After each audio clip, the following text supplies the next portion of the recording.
अगर आप भी चाहते हैं बंशीधर चौधरी, धर्मेंद्र निर्मलिया, विक्की राजा, आतिश लाल यादव, राजेश रंजन का ऑडियो और वीडियो सबसे पहले आप तक पहुंचे तो हमारे सजनी म्यूजिक को लाल बटन को दबा के चैनल को सब्सक्राइब जरूर करें और साथ में बेल आइकन को दबाना ना भूलें। सजनी म्यूजिक प्रेजेंट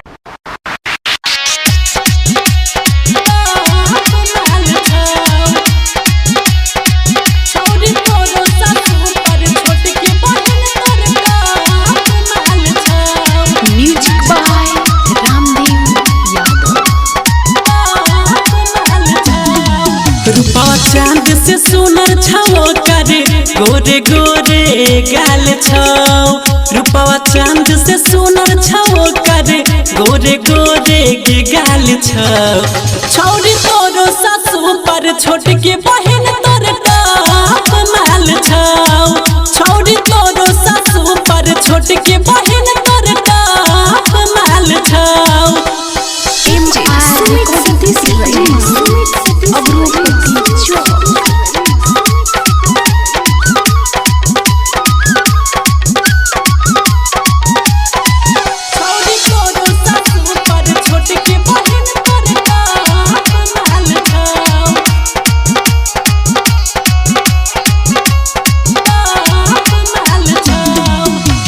लागे छो कवनो हुर के पारी निक छो नैया नकसा के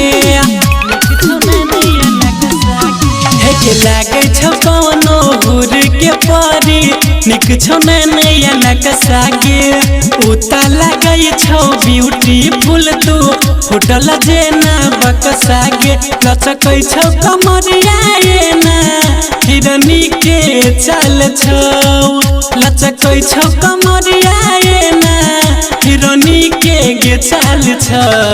छौरी तोरो सासू पर छोट के बहन तोर टाप माल छो। छौरी तोरो सासू पर छोट के बहन तोर टाप माल छो।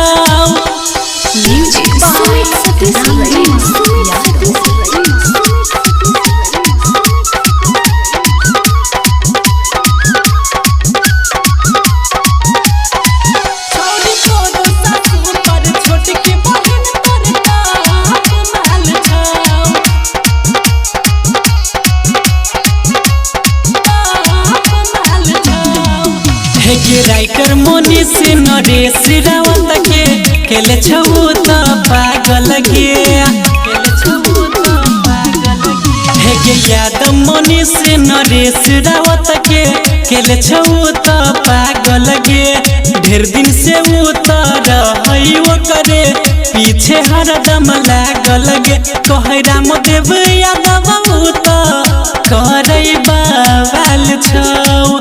कहे राम देव यादव त करे बाल छै। छौरी तोरो सासू पर छोट के बहन तोर टाप माल छौ। छौरी तोरो सासू पर छोट के बहन तोर टाप माल छौ। रूपा चांद से सुनर छाओ करे गोरे गोरे गाल छौ। रूपा चांद से सुनर छाओ करे गोरे गोरे गाल छौ। छौरी तोरो सासू पर छोट के बहन तोर टाप माल छौ। छौरी तोरो सासू पर छोट के बहन तोर टाप माल छौ। Mix by MR recording studio Agropatti Chowk.